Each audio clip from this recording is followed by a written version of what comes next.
Para iniciar con este caso, quiero que por favor escuchen con atención esta llamada al 911 que tuvo lugar el 26 de enero del año 2011. Willing to do CPR with me over the phone so they can... I have to, right? Okay, to get her fed on her back, bare her chest, okay? You want to rip her shirt off. Okay, just kneel down by her side. Oh my God. Ellie, please. Listen, you can't freak out, sir, because you got Okay, I'm trying not to. Her shirt won't come off at the zipper. Oh my God, she stabbed herself. Where? She fell with a knife. Oh no, her knife's sticking out. What? There's a knife sticking out of her heart. Oh, she stabbed herself? I guess so. I don't know where she's going. I don't know. ¿Qué piensan sobre esto? Este hombre entró al departamento en Filadelfia, en Estados Unidos, donde vivía con su prometida y se encontró con una escena brutal. Cuando se comunicó con el 911, lo primero que hicieron fue preguntarle si sabía de dónde venía tanta sangre porque él vio que alrededor de ella había mucha. Si es que sabía dónde estaba la herida que tenía la mujer. La verdad que es raro que él no hubiera notado que tenía un cuchillo clavado en el pecho en ningún momento hasta que la operadora le pidió que hiciera los primeros auxilios con ella. Además, él menciona que él suponía que ella se cayó sobre el cuchillo, que suena ridículo, la verdad. Y quiero por favor que recuerden este dato porque es importante para esta historia, para más adelante. El hombre al teléfono era Sam Goldberg y la mujer que encontró en el suelo era Ellen Greenberg, su prometida. La policía y los paramédicos se encontraban en camino hacia la casa para ver si podían hacer algo en esta situación, aunque al parecer ya no había señales de que la mujer estuviera respirando. La historia que les voy a contar ahora es súper controversial porque cuando se hicieron los análisis correspondientes al cuerpo de Ellen, se descubrió que no perdió la vida a causa de una puñalada en el pecho. Esta mujer tenía, y escuchen bien, 20 puñaladas de arma blanca, varias en el pecho, una muy grande en el abdomen y varias en la nuca. Entonces, ¿cómo es posible que, como dijo Sam, ella se hubiera caído por el cuchillo unas 20 veces? Era evidente que alguien acabó con su vida de una manera brutal y criminal, y un primer certificado de defunción aclaraba eso, que fue un homicidio, pero solo 2 días después, y nadie entendió muy bien por qué, el caso de Ellen se inclinó más hacia una autoeliminación según los investigadores, así como escucharon. Yo también me pregunté lo mismo que ustedes en este momento. ¿Cómo es posible que haya podido hacerse 20 heridas de ese tipo ella sola?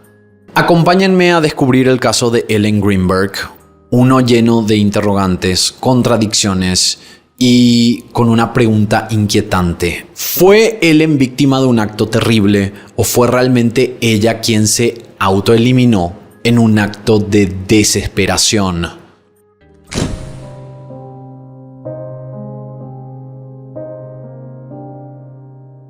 Ellen Greenberg nació el 23 de junio de 1983 en Nueva Jersey, Estados Unidos. Era hija única de Josh y Sandy. Ya siendo muy joven, él le mostró una personalidad muy extrovertida, sin miedo a relacionarse con los demás o decir lo que tenía en la cabeza. Hizo amigos con bastante facilidad a lo largo de su vida. Le gustaban mucho los deportes, pero en especial el golf, deporte que practicó gran parte de su vida. Se mudó a Harrisburg, en Nueva York, siendo muy joven, pero eso no le dificultó para nada el hacer amigos en la secundaria, y así como era de amigable y sociable, también era bastante inteligente y madura, lo que hasta la llevó a ser jefa del consejo estudiantil. De grande, Ellen estudió en la Universidad Estatal de Pensilvania, donde se especializó en comunicaciones y como siempre tenía ese lado sociable suyo, se ofreció para hacer el tour para alumnos nuevos y también formó parte del equipo de golf. Pero su historial académico no terminó ahí. Luego de terminar sus estudios como comunicadora, pensó qué especialización hacer. Al principio tomó clases de fonoaudiología, pero finalmente se decidió por la docencia y consiguió su título como maestra en la Universidad Temple, también en Pensilvania. Durante esas primeras clases en las que estudió fonoaudiología, conoció a Sam Goldberg. Según algunas de nuestras fuentes, ellos se conocieron durante una fiesta en la que tenían amigos en común, pero según otros medios, ellos se conocieron en una cita ciegas planeada por sus amigos. Así que no sabemos con exactitud eso, pero sí que conectaron súper rápido por los intereses que tenían en común. Sam Goldberg nació en una familia bastante acomodada y gracias al gran poder adquisitivo que tenían sus padres, a él nunca le faltó nada. A pesar de tenerlo todo, en su casa le enseñaron lo importante que era tener un buen trabajo y tenía como ejemplos a seguir a parientes que trabajaban de bomberos, policías, abogados, entre otras carreras. Cuando Sam terminó sus estudios universitarios, comenzó a trabajar como productor para la cadena de televisión NBC y trabajó durante 7 años para ellos. También tenía un trabajo para el sitio web golf.com. Con este dato seguro notaron lo mismo que nosotros notamos. Sam y Ellen compartían su amor por el golf, por la comunicación y también por otras cosas, y esto los llevó a comenzar una relación de pareja. En el verano de 2010 y luego de 3 años de noviazgo, Sam le propuso matrimonio a Ellen durante un viaje a California y a orillas de la playa. Cuando ella le dijo que sí, marcaron la fecha de la boda para agosto del año 2011 y se mudaron juntos a un lujoso apartamento en un 6º piso en Filadelfia, donde tenían una vista al río Schuylkill. Ese año se podría decir que fue uno de los más fructíferos para ellos, a nivel personal y como pareja. Ambos terminaron sus estudios, tenían un trabajo estable, porque para el 2010 Ellen consiguió trabajo como maestra en la Juniata Park Academy, donde hasta inauguraron una clase en su memoria tras su fallecimiento. A Ellen la querían los otros profesores, la querían los niños que eran sus alumnos, era una persona muy querida por todos. Y el hecho de que llevara una vida tan hecha, por así decir, cargada no solo de metas cumplidas, sino que también de planes a futuro, es lo que tomó a todos por sorpresa. Nadie se creyó la historia de que ella fue quien decidió autoeliminarse. Los investigadores tuvieron que ir sobre sus pasos y analizar sus últimos movimientos, comunicaciones y ver entre todo eso para entender dónde podía estar la pista que los llevara a saber con exactitud qué fue lo que pasó con ella para que terminara sin vida en la cocina de su departamento. Fue entonces cuando descubrieron que un mes antes de este suceso, ella le había mandado un mensaje a sus padres porque quería mudarse de regreso a Harrisburg, en Nueva York. También descubrieron que tuvo un par de citas con un psiquiatra que la medicó por ansiedad y ataques de pánico. El mensaje que les envió a sus papás decía expresamente lo siguiente: quiero irme de este lugar, sáquenme de aquí. Y acá entra la pregunta: ¿qué estaba pasando en la vida de Ellen ese enero del año 2011?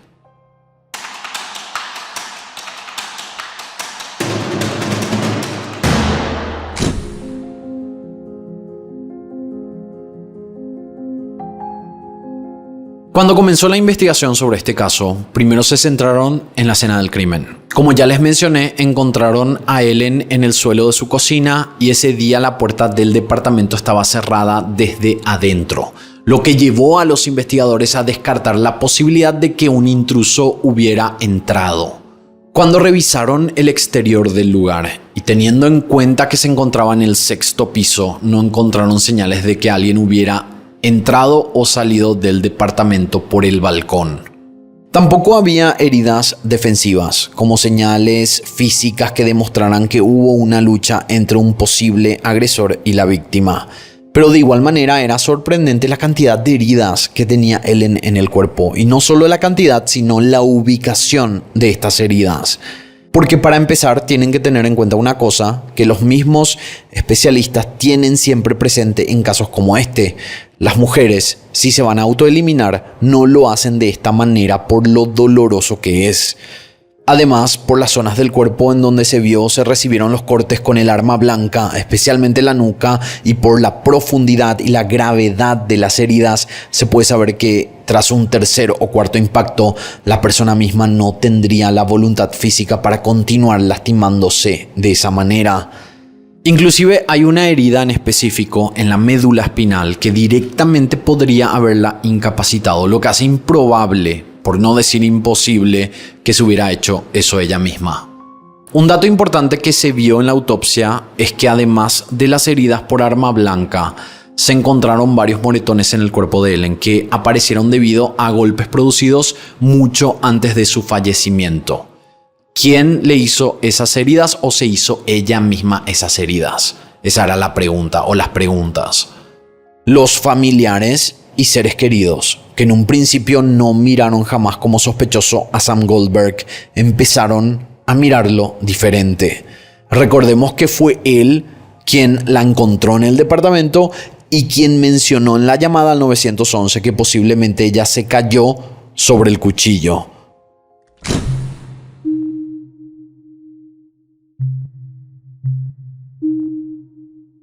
Hablando de la llamada al 911, quiero que escuchen la primera parte de esta comunicación porque cuando Sam entró al departamento y vio a su novia en el piso, supuestamente no notó el cuchillo hasta que la operadora le pidió que le hicieran los primeros auxilios.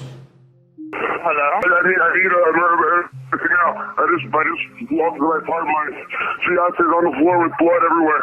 Oh my God! I'm sorry. I don't know. I'm looking at her right now.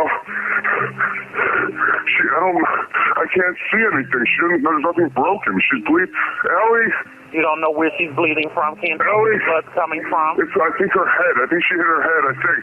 But it's not everywhere. Okay, it's everywhere. Think she might have fallen? Do you know what happened? She may have slipped. There's blood on the table. Her face is a little purple. Oh my goodness. I went downstairs to go work out. I came back up. The door was latched. My fiance's inside. She wasn't answering, so after about a half hour, I decided to break it down. I see her now just on the floor with blood. She's not responding. Okay, is she breathing? Look at her chest. I need you to calm down. I need you to look at her chest. It's real. I don't think she is. I really don't think she is. It's like CPR with me over the phone so they can... I have to, right? Realmente parecería como que el hombre en verdad estaba bastante distante de su prometida y no pensaba acercarse o tocarla para auxiliarla, como si ya supiera que no había caso en hacerlo porque ya estaba sin vida.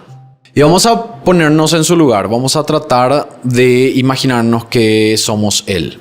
Entramos y vemos esa escena desgarradora. ¿No les parece que lo primero que vamos a hacer es acercarnos a ver qué pasó e inmediatamente vamos a notar que tiene un cuchillo saliéndole del pecho? Y también está el tema de lo que él sugirió que pudo haber pasado.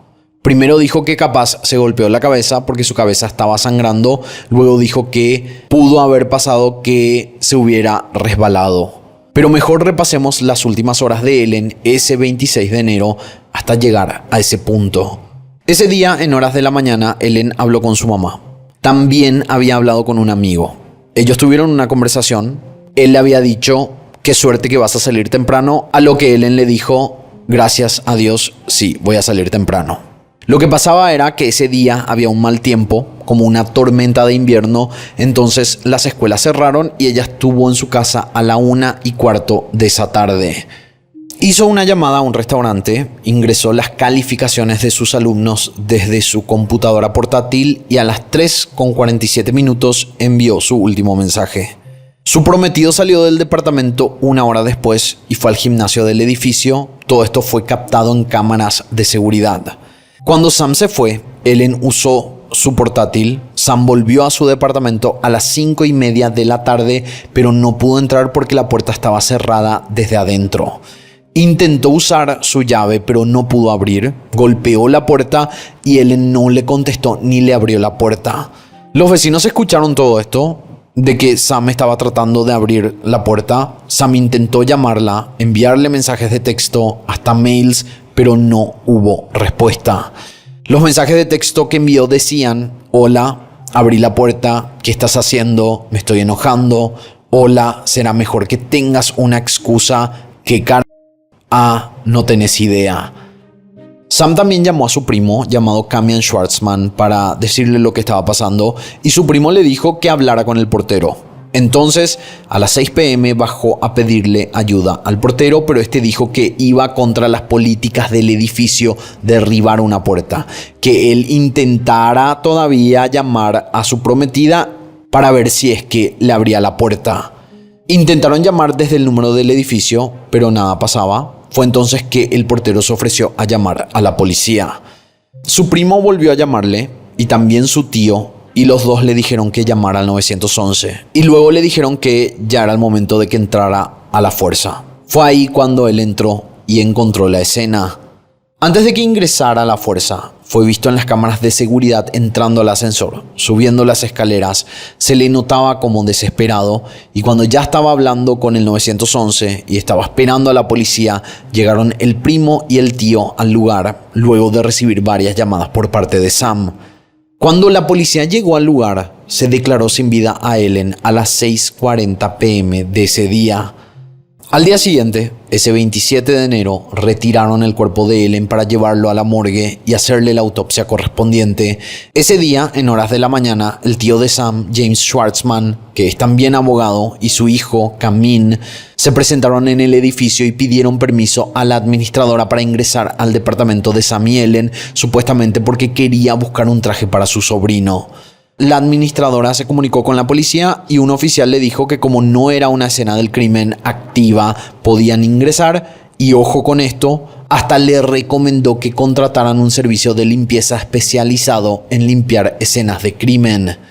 El tío de Sam le mandó el dato a los familiares de la fallecida para que contrataran ellos el servicio y pagaran por ello y luego ingresó con su hijo al departamento para llevar el traje del que habló. Pero no solo eso, también se llevó la cartera, el teléfono celular y la computadora portátil de Ellen. Y esto obviamente era bastante sospechoso. Recién el 29 de enero la policía tuvo acceso a la computadora portátil y el teléfono de Ellen cuando el tío fue a presentar estos objetos. ¿Será que hizo esto para asegurarse de que no hubiera nada comprometedor en contra de su sobrino? Pero si Sam era realmente culpable, la gran pregunta era en qué momento acabó con la vida de su prometida y cómo lo hizo si el departamento estaba cerrado desde adentro y las cámaras de seguridad siguieron sus pasos desde que salió de allí.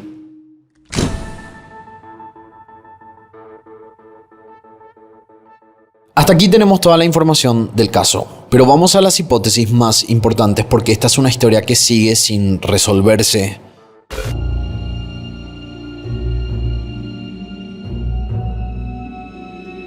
¿Recuerdan que les conté sobre el mensaje de Ellen a sus padres? Ella les escribió el 8 de diciembre del año 2010 y les pidió mudarse de vuelta con ellos.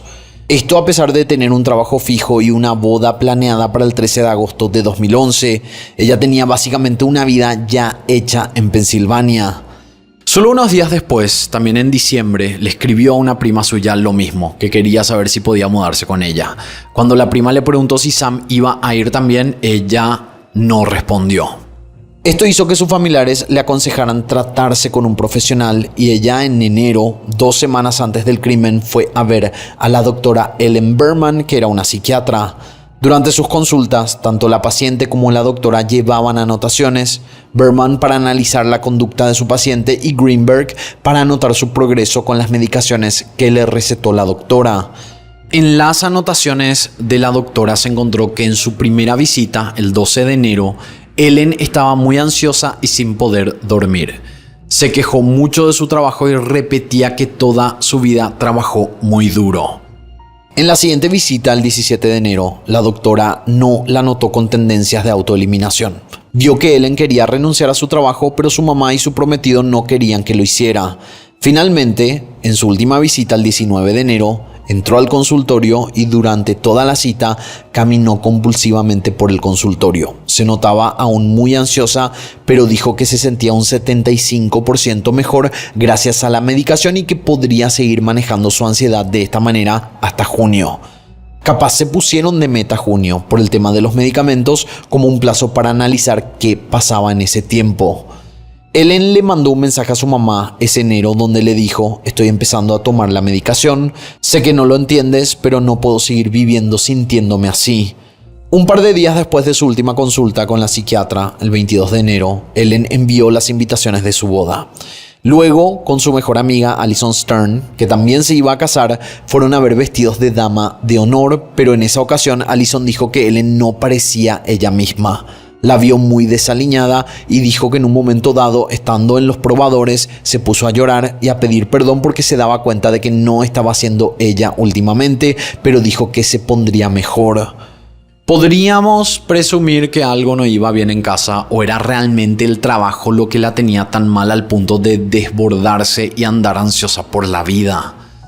Otra evidencia que encontró la policía fue la computadora portátil de Ellen. En su notebook encontraron que el 18 de diciembre, 10 días después de comunicarse con sus padres y su prima, buscó información sobre métodos de asfixia y autoeliminación. Y el 10 de enero sus búsquedas también tenían relación con esto. Pero ¿cómo era posible pasar de estar buscando este tipo de cosas a enviar las invitaciones a su boda? Además, su psiquiatra no le recetó nada para la depresión, sino para la ansiedad, porque en ningún momento la notó con tendencias de autoeliminación. Algo muy fuerte la estaba agobiando. Para ser sinceros, la autoeliminación es imposible en este caso, sabiendo la cantidad de heridas que ella tenía. Pero es lo que las autoridades aseguraron que pasó, que es lo que nos lleva al siguiente punto.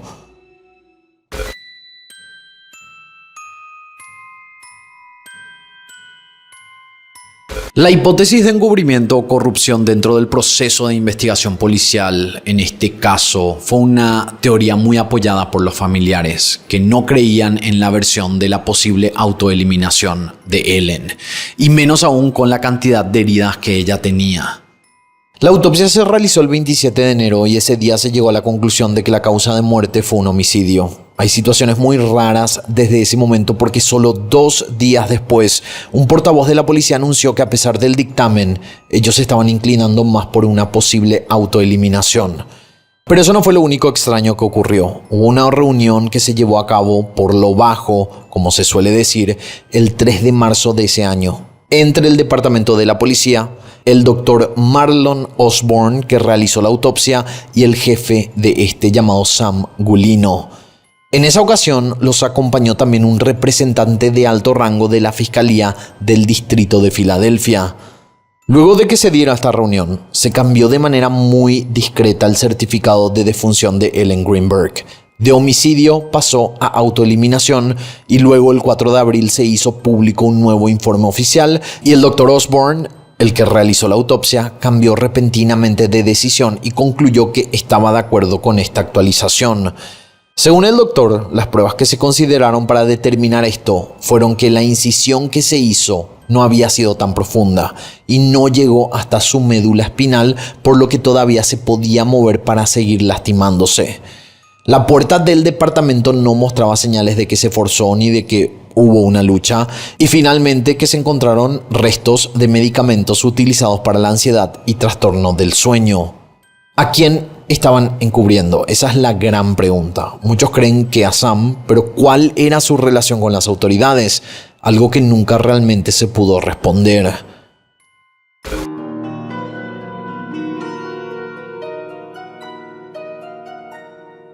Aunque esta hipótesis se descartó porque no se encontraron ventanas forzadas y la puerta estaba cerrada desde adentro, tenemos que tomar en cuenta que quizás la investigación no se hizo correctamente.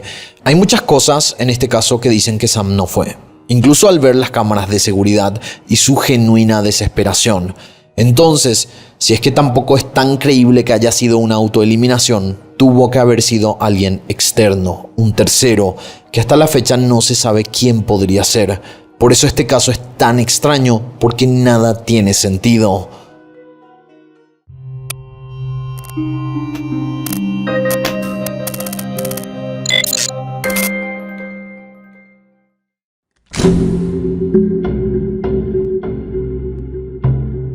Desde la muerte de Ellen en enero del año 2011 y hasta la fecha, todo es bastante confuso, intrigante y sospechoso, porque varios profesionales hicieron sus respectivos análisis y hay quienes dicen una cosa totalmente distinta a lo que dicen otros.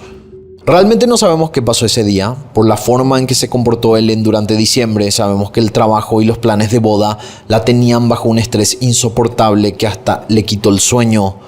Sabemos por el tipo de moretones que se vieron en la autopsia que ella se lastimó o la lastimaron mucho antes de su muerte ese 26 de enero. También que el certificado de su fallecimiento cambió de homicidio a autoeliminación de forma también sospechosa y sobre todo muy por lo bajo y discretamente. Lo bueno es que al reabrirse el caso están analizando todas las posibilidades, incluso la de un posible sospechoso externo a la pareja. Si bien ese día había un clima severo, mucha nieve y en el exterior del departamento no se encontraron huellas ni rastros de que otra persona hubiera ingresado por allí, van a hacer un repaso de los hechos para poder descartar esto por completo. Y Sam no fue tomado como sospechoso porque el caso se calificó como una autoeliminación en cuestión de días. En 2012, otro doctor sugirió que eso no fue una autoeliminación, y en 2017, un detective dijo que por la postura en la que encontraron el cuerpo y los rastros de sangre, se creía que a Ellen la movieron del lugar, como que la colocaron sentada en el piso y recostada por los gabinetes de la cocina. En 2018, en un nuevo análisis, se reportó que se trató de un homicidio. En el año 2019, un nuevo profesional examinó el arma y los restos de Ellen y dijo que algunas heridas se hicieron post-mortem, es decir, cuando Ellen ya no tenía vida. La familia de Ellen, ante todo lo que estaba pasando, contrató un abogado para demandar a la oficina del médico forense porque querían, y todavía así lo quieren, que se cambie el estado del caso de su hija a homicidio. Las últimas novedades sobre este caso son que un juez llamó a testificar a los médicos forenses Marlon Osborne y Sam Gulino, quienes cambiaron el certificado de defunción de homicidio a autoeliminación. Ellos se deben presentar junto con el detective de homicidios John McNamee. Los Greenberg llegaron a un acuerdo con la ciudad que aceptó pagar un monto de dinero por todo lo ocurrido y que también aceptaron hacer una reevaluación de la causa de la muerte de Ellen.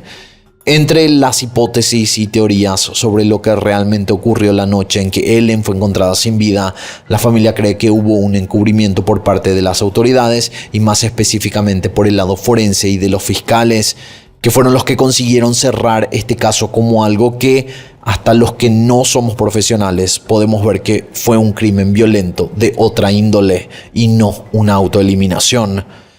Esperemos que ahora que se reabrió este caso, reciba una investigación exhaustiva y por sobre todo justa e imparcial para poder traer luz sobre lo que pasó ese día.